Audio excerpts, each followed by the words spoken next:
Bom, então o primeiro trabalho, né, é cultura pop, gênero, performances e ciberacontecimentos, os desdobramentos do caso Free Kesha. Temos aqui o Christian Gonzatti, que é mestrando em Ciências da Comunicação na linha de pesquisa de linguagens e práticas jornalísticas aqui do Unicinos, e a Vanessa Scopel, que é graduanda em Comunicação Social, Publicidade e Propaganda aqui na Unicinos. Fique à vontade.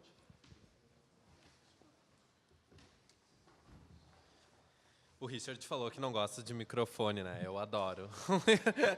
Então, nós somos membros do LIC, o Laboratório de Investigação do Ciberacontecimento.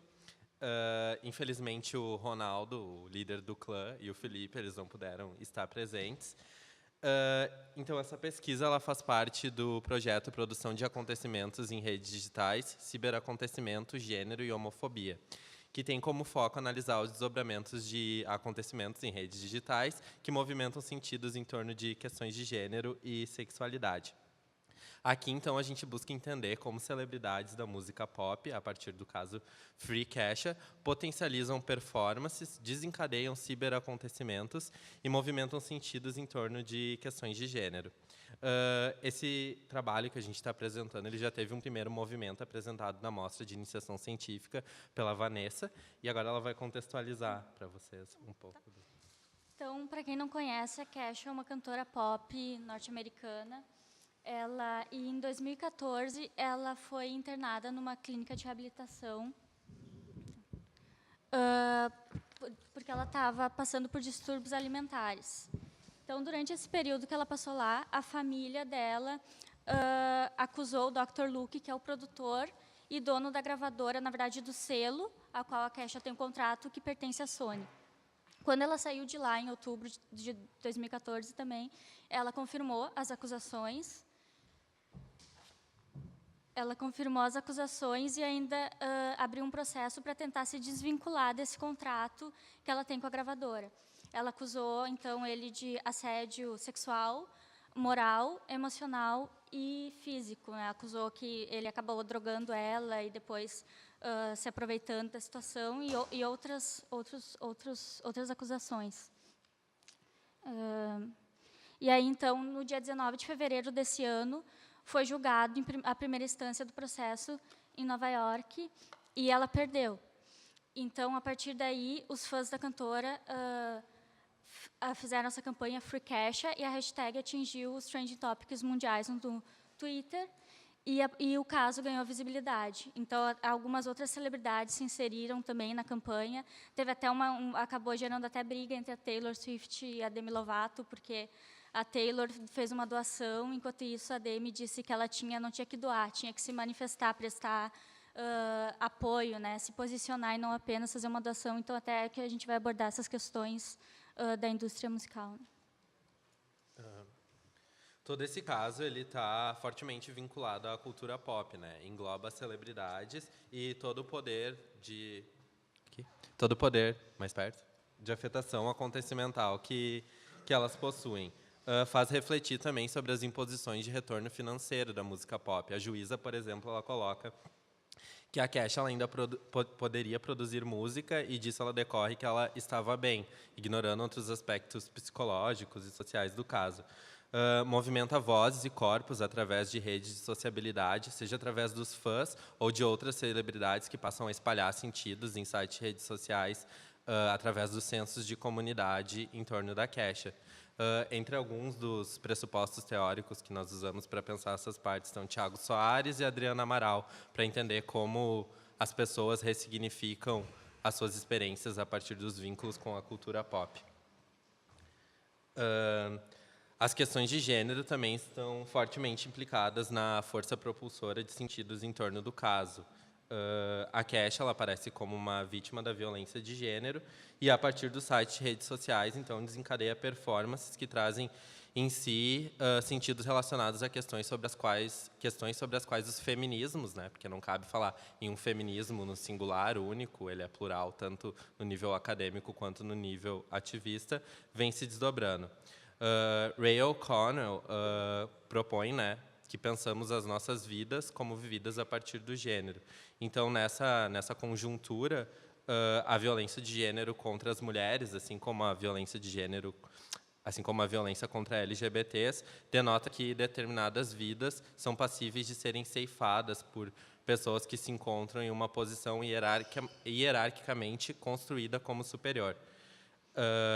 O que faz com que o corpo das mulheres seja compreendido como passível de ser violado não é uma posição estável que encontra explicação na biologia, como alguns autores já tentaram argumentar, mas sim uma lógica machista e misógina que, desde a sua gênese, concebe as mulheres como segundo sexo, como subordinadas, e o que acaba legitimando uma série de violências físicas e simbólicas. São crimes, então, que envolvem relações de poder, onde a masculinidade hegemônica ela tenta se afirmar a partir de violências e que, assim como no caso da Kesha, infelizmente, envolve muitas vezes pessoas próximas. Então, a denúncia dessa violência de gênero gerou as performances em rede, e, para pensar a performance, a gente se inspirou nas noções de construção do self, de Mead, Goffman, Taylor e Cola Pietro.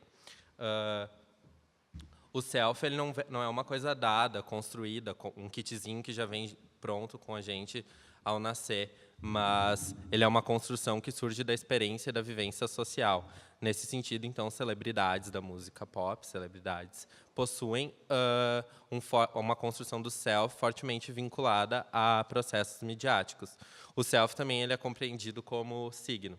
Nesse sentido, ele é passível de desencadear semioses. Semioses seriam a ação desse signo. Um signo gera outro signo e assim consequentemente. Esse processo, então, vai gerar, a partir da performatização da Kesha e da construção do self dela em rede, uma série de performances, através desse movimento Free Kesha, que vai gerar pautas jornalísticas, a cobertura de notícias em torno do movimento, e também ações dos fãs, que passam a produzir GIFs e memes, uma série de diversas linguagens, performances, então, em torno desse caso, que evidenciam um acontecimento jornalístico fortemente vinculado à textura das redes digitais, que é como a gente pensa o ciberacontecimento, então. Bom, como metodologia, nós tomamos a construção de sentidos em redes digitais, que está em construção no LIC, o Laboratório de Investigação do Ciberacontecimento. Ela parte de um olhar cartográfico para o Facebook, para o Twitter, para as redes digitais onde esses acontecimentos se desdobram, e também pressupõe, em um nível de visualização de constelação de sentidos, a criação de categorias, de núcleos de sentidos, a partir de coleta de dados, um processo que a Vanessa desenvolveu, então, no Twitter. Então, no Twitter, a gente vai apresentar a coleta que a gente fez no Twitter. Foram 800 publicações da hashtag FreeCesha. Então, a gente encontrou esse núcleo de sentidos. Esses foram os principais. Encontramos alguns outros, mas que não são significativos, né? Pode passar. Então, o que a gente classifica como apoio? Apoio é qualquer tweet que tivesse a hashtag FreeCesha, né? Porque seria um posicionamento e também uma divulgação dela para manter no topo. E também qualquer outra mensagem direta para ela, de força, continue assim, continue, né, cantando e lutando por isso. E também, né, lamentações do tipo, coitada, ninguém merece passar por isso. Então, contra a Sony, além dessa hashtag FreeCesha, então, surgiram duas outras, daí contra a Sony, que é a gravadora que o selo do Dr. Luke pertence à Sony, né? Então, boicote a Sony, e a Sony apoia o estupro. Até em um desses tweets aí que dá para ver, um fala que não vai mais comprar videogame e jogo do PlayStation, só vai comprar uma cópia, né? E, junto com isso, foi feito um abaixo-assinado, né, contra a Sony. Essa categoria de crítica à humanidade é no sentido de que muitas dos tweets que a gente encontrou falavam sobre o mundo que a gente vive hoje, que é a humanidade está se perdendo, que nós somos animais, nesse sentido.